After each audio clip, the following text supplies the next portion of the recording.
Hello and welcome to Black Bear Atheist. Today we're going to the channel Trinity Radio and we're going to look at the 10 questions this guy asked for atheists.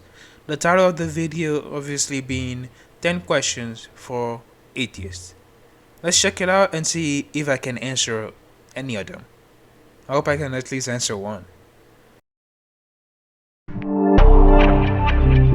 The worldview discussions space can be so combative. And when atheists and Christians come up with lists of questions that they don't think the other side can answer, those questions usually aren't genuine. I've never made a list like that, although I've responded to some. Here, I hope my atheist interlocutors will consider these questions deeply without giving glib answers. These aren't meant to be gotcha questions, though I'm not asking for no reason. I expect you will have answers, and I want to hear what the most sincere among you have to say. With that, here are my 10 questions for atheists. That was an interesting intro, people. Let's see if I can answer again any of them. What facts about reality that you and I agree are real facts about the way the world is does your worldview account for, but my Christianity doesn't account for, or at least doesn't account for well? And for those of you that would point out atheism isn't a worldview, I'm talking about you, your worldview that includes atheism. I can't think of any. Christianity accounts for evil, suffering, the existence of other religions, including supernatural events in those other religions, science, and differences among different denominations of Christianity. Not science. And not evil either, or the idea itself. Because again, I bring up the idea of slavery many times, and I'm saying 300 years ago, 400 years ago, majority believes that slavery was at least okay. It wasn't like a bad thing. It wasn't necessarily something that is wrong in society. If you even go further back, people believe slavery was okay. So not necessarily present the idea of evil. Christianity doesn't actually do that at all. It doesn't present the idea of what is good or what is bad. It doesn't give us that insight. It's just another opinion on the matter, and it's a terrible opinion for most of the subjects. And definitely nothing about science. The Genesis story says in the beginning God created the heaven and the earth. And apparently Christians will not claim that's the Big Bang. You can claim whatever you want to claim, but it's really not the same thing. But I can think of many things that the most common worldviews that include atheism don't answer as well as I think Christianity does. Like universal supernatural claims, universal religious experiences. Universal supernatural claims, universal spiritual experience, emotions. I mean, like, you could actually explain that through scientific means. Free will, morality, near-death experiences. Oh God, the list continues. To all the Christians out there that's gonna get on me for saying, oh God, I'll change it. Oh goodness, the list continues. What in the world? Free will, we most likely don't have free will. Morality, it's subjective. You're just throwing the words out there like we're not gonna catch it. These things are like, I guess the first question, I guess I survived and I answered it. Is beauty, the rapid expansion of the early church, the events surrounding Rapid expansion of the early church. How about the rapid expansion of Islam? Nobody wants to talk about that. I mean, people would point to they conquered land, but let's also forgetting the fact that Muhammad didn't conquer in the first few years of his establishment of Islam. People actually believed it. Also, beauty. Are you kidding me, man? Beauty, really? Anyone can see if something is beautiful or not. It's subjective to your own view or what you define as beauty.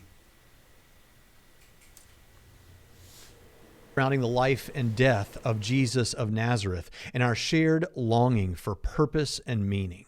So, what is How does you can prove that through evolution? Why we want to have purpose or meaning? Because it helps us survive better. If someone feels like, and this is a thing, if someone feels like they have a purpose to be God's servants forever, like that's their only devotion.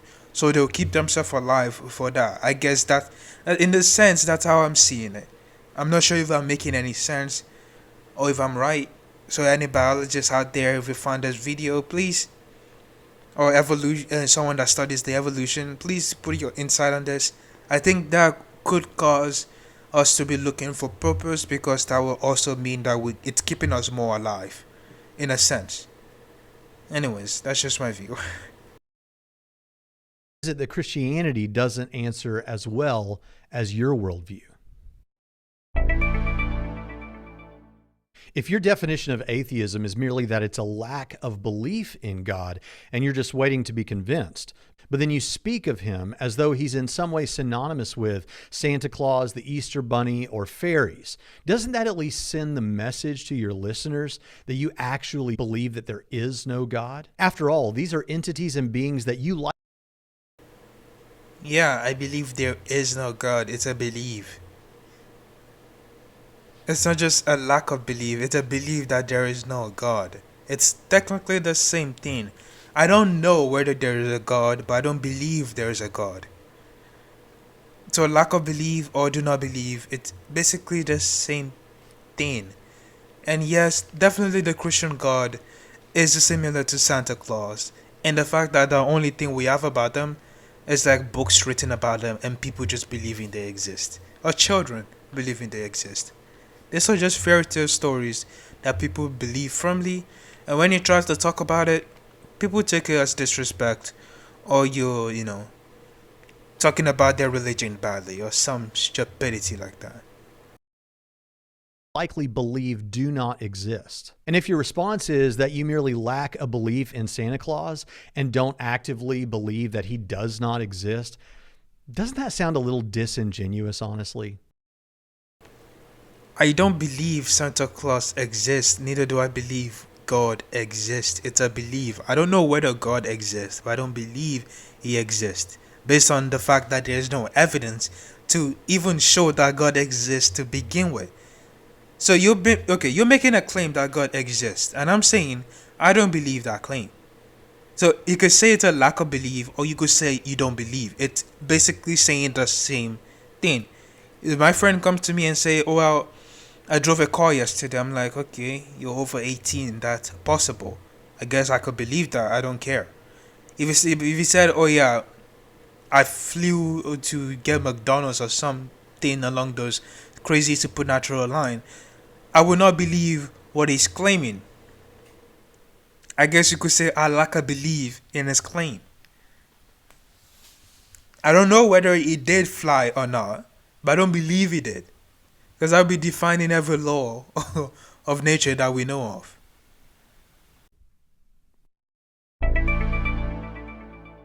When atheism becomes a part of someone's worldview, they typically change their positions on other issues like abortion, sexual morality, and a number of other things. I actually have several videos of well-known atheists saying that there's nothing wrong with prostitution, that they hope their children don't save themselves until marriage, and that sex workers should be put up on a pedestal no different than the military.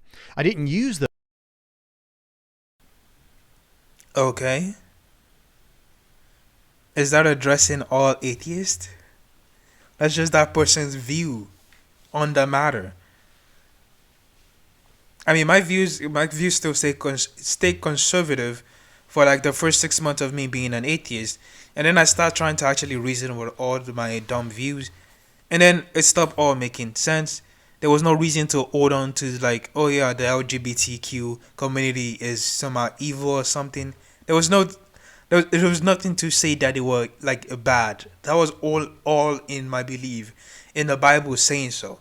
And even if you check the Bible, there's nothing in there that says the LGBT community is bad. Like, you can't actually find that in there.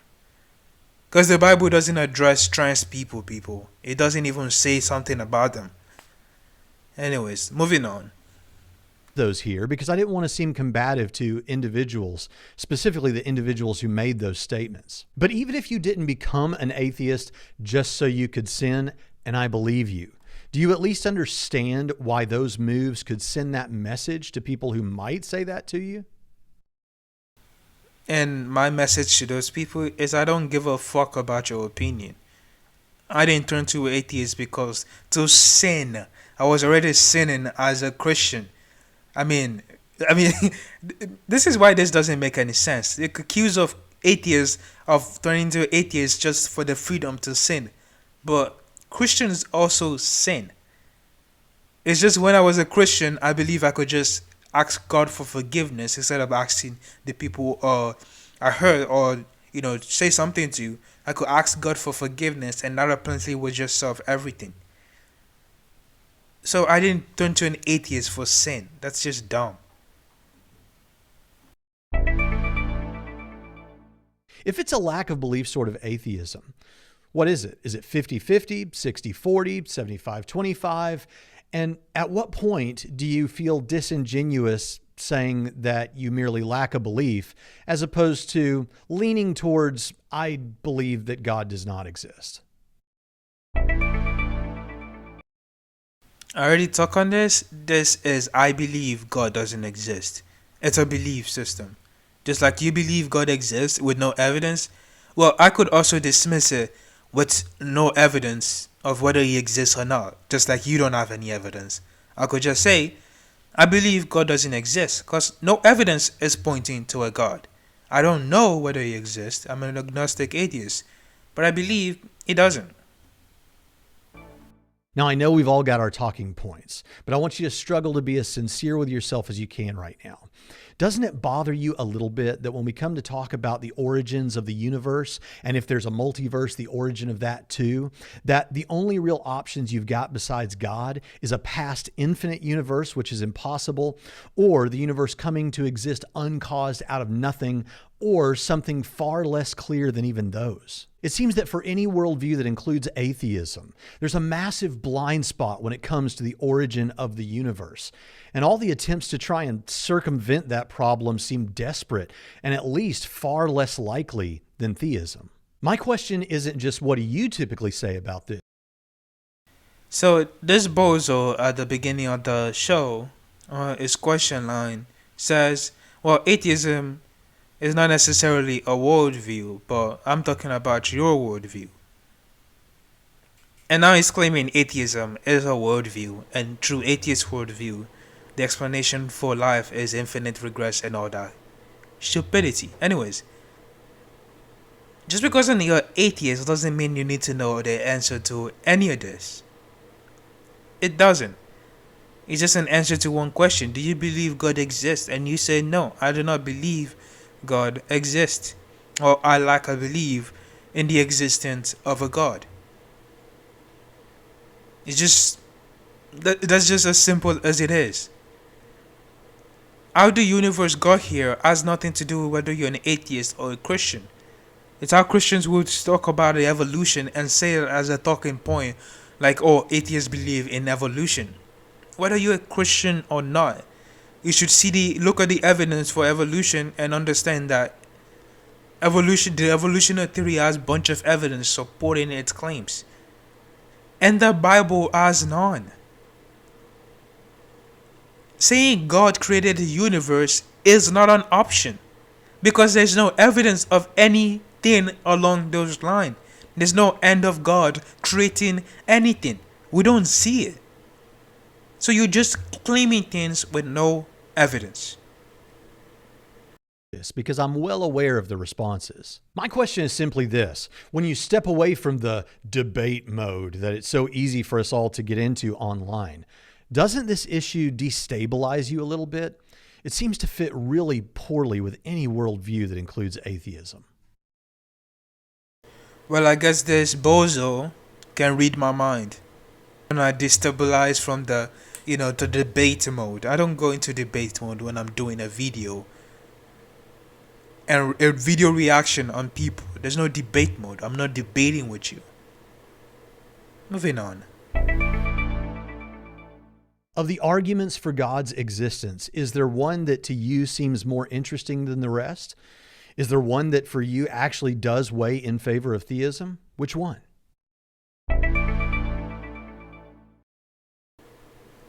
I would honestly say intriguingly enough, the fine tuning would be I guess the best argument out of all of them. The fine tuning, yeah. To be honest, it would be the fine tuning because the universe did made us, which there was a bunch of events that leads to this moment. There were a bunch of things that had to happen. Or I guess we will never know that because we don't know if there's another universe to just test that out and see if we can remove this, remove that, and humanity will still survive. We don't necessarily know, but I think there was some events that obviously had to happen for us to be here. Anyways, moving on. Fine tuning it is. Most atheists I've met humbly admit that they don't think they can have absolute certainty about much of anything. But what they want from the Christian is a demonstration that God exists or that Christianity is true. Well, when we offer the reasons to believe that we do have, those are typically deemed not good enough. So what sort of evidence, if any, would be enough to convince you? Do you know? And since it's often a conversation stopper, let's take experimental reproducibility off the table, since that's not even always necessary for science. So no reproduction of miracles. I guess that just takes like my first point off. Um, Nothing then. I guess. What else can you? Okay, you need to give me a miracle of at least one thing that happened in the Bible, so I could know miracles exist. And if miracles do exist, then at least it leads back to your God, because you're the one doing the miracle. So at least that clears up that line. And now I believe that a God exists. It just doesn't give a fuck, or talk to people. But at least that would prove that God exists. I don't think anything else would do that except like I need a communication with this God, and not just me. Because if I heard a voice in my head and say, "Oh, go to this and so," like I will understand that I'm going insane and log myself into an hospital. But if a collective of people hear a voice or the clouds, write something down or something supernatural. But if you're taking that off the table, then really nothing can convince me, because the Bible is unreliable.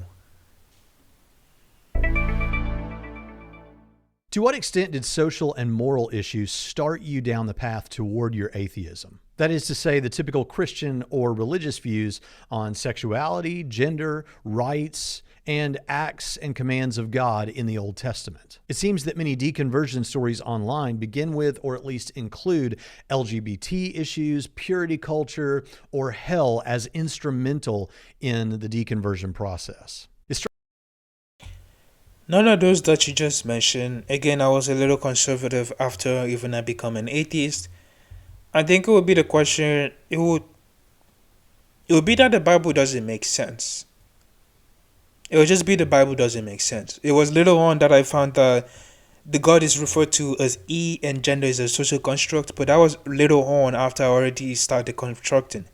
That I found that out during sociology class that gender is a social construct and you can technically change your gender because it's fluid. But that was later on in the line. At the beginning, I just started noticing that none of these stories add up. It just doesn't add up. Like, you could read the story for yourself. You just make excuses for it. The stories don't add up. Like, Noah's flood, God saving 8 people. Like, how does that make any sense? The entire population coming from 2 people. How does that make any sense? There's so many things that don't make any sense.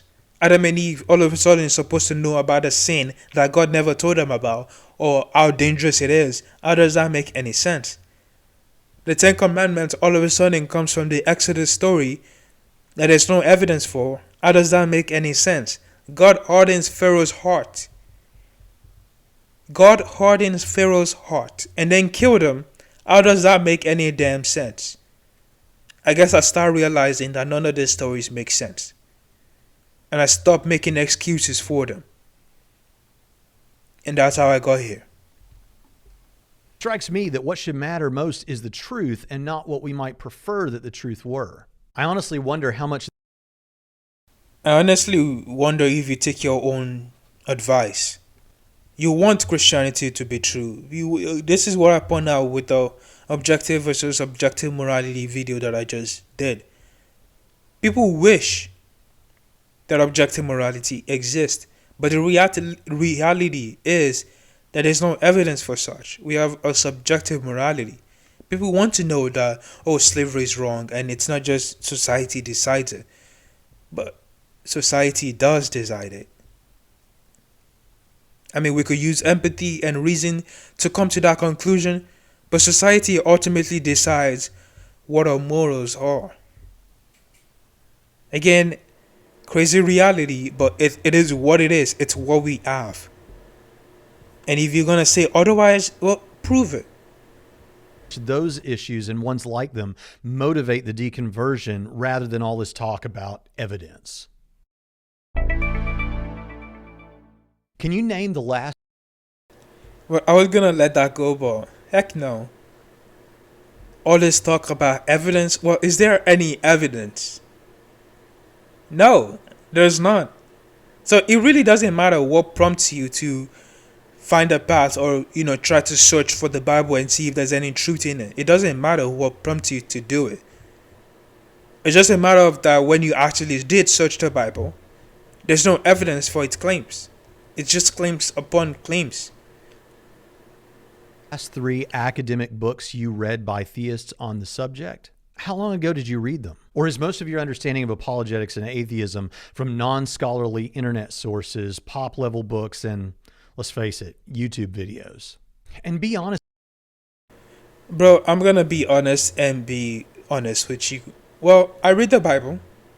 I don't need to read anything else, because the Bible is supposed to have all the knowledge or all the explanation.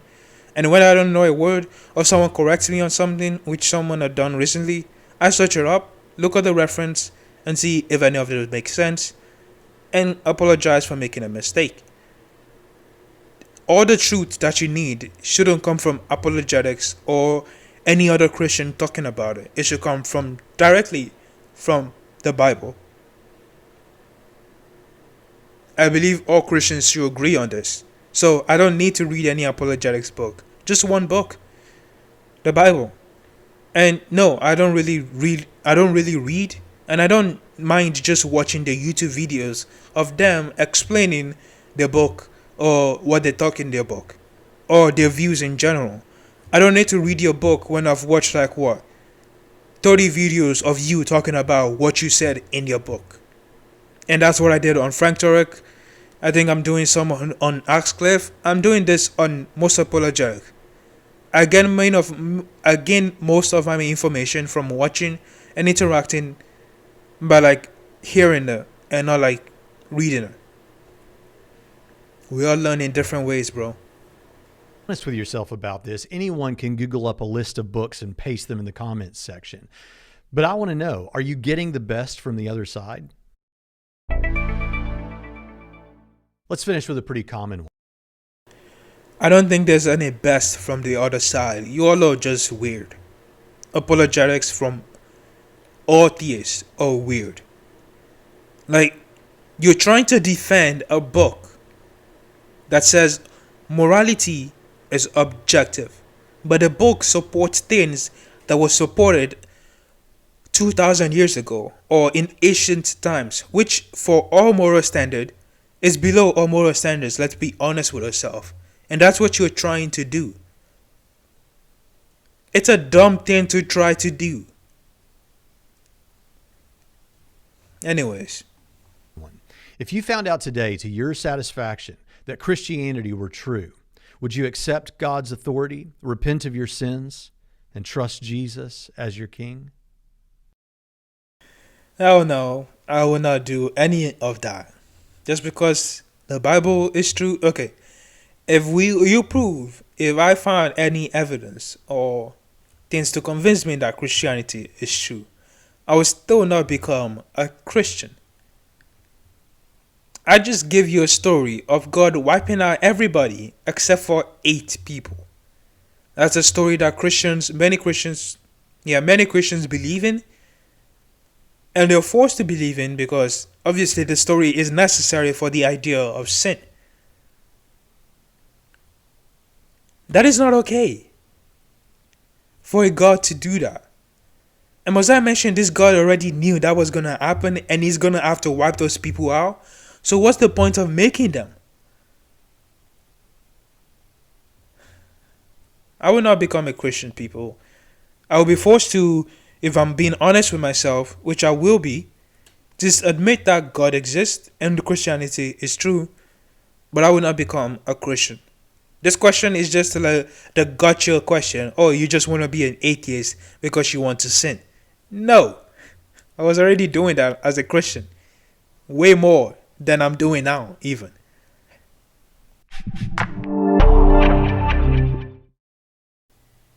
Well, it seems like that is it. I didn't thought this was going to take this long. It's a 7-minute video. Anyways, if you like this kind of content, like this kind of video, like and subscribe. Have a lovely day, people.